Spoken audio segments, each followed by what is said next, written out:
First of all, allow me to acknowledge and thank everybody sitting here today and many more joining us virtually back at your offices. As I was commuting my way from traveling from Mogadishu to here, I was reflecting on and then looking at the landscape in between Mogadishu and Baydhabo, at the livelihoods and the nature of the Somali people, and the various activities that we are carrying to bring about transformation in their life.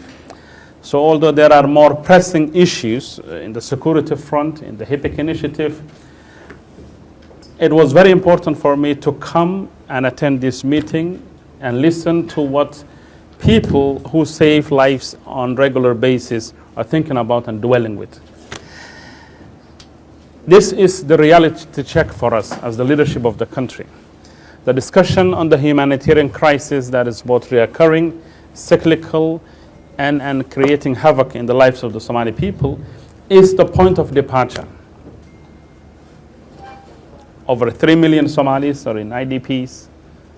Almost half our population is vulnerable to climatic shocks and always in a situation of dire humanitarian needs. That is our point of departure. So the insights, the information, and the realities that are addressed in this forum would be informing our activities in the other fronts. The reason why we are waging a very aggressive war against Al-Shabaab is to address one of the root causes of the current situation, which is insecurity.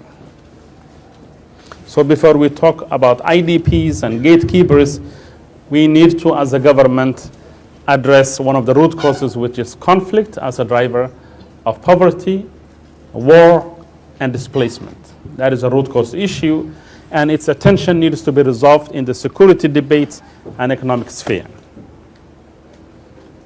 As we talk about completion of the debt relief program, we must know that our point of departure is a population that faces serious set of socioeconomic issues. And that is why we have people from around the world sitting with us here today in Baydhabo trying to resolve this perpetual issue with us. I have taken note of the insights, the observations made by the experts and the practitioners. A field like that of humanitarian assistance could be overwhelming at times. It is very easy to criticize each other and highlight the shortcomings, but often that leads to taking our eyes away from the much more normative and moral and important work that every one of you is doing. Of course, we must address the systemic impediments to the efficiency of this process, and I will get to that. But let's begin by acknowledging the positive, important, and life-saving measures that the young men and women in this forum, and many more, in the form of donors, in the form of local NGOs, in the form of federal member states, federal governments, implementing partners.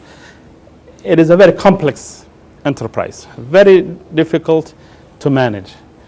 Therefore, the need to have a dialogue. And it's very easy. You know, there is a Somali proverb that says, you can only quench your thirst for water by utilizing your own hands or palms.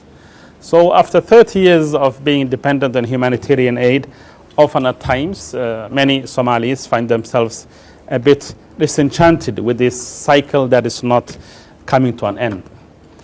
But to bring that cycle to an end, it needs a whole host of integrated activities. As I think representatives from the World Food Program were alluding to, we cannot keep on continuing working on humanitarian assistance. Perhaps it is about time that some of those agencies that have the competence and the resources to invest in durable solutions, resilience, and dealing with much more complex structural issues. So for us as the federal government, we are very acutely aware of our point of departure. which is the discussion in this room.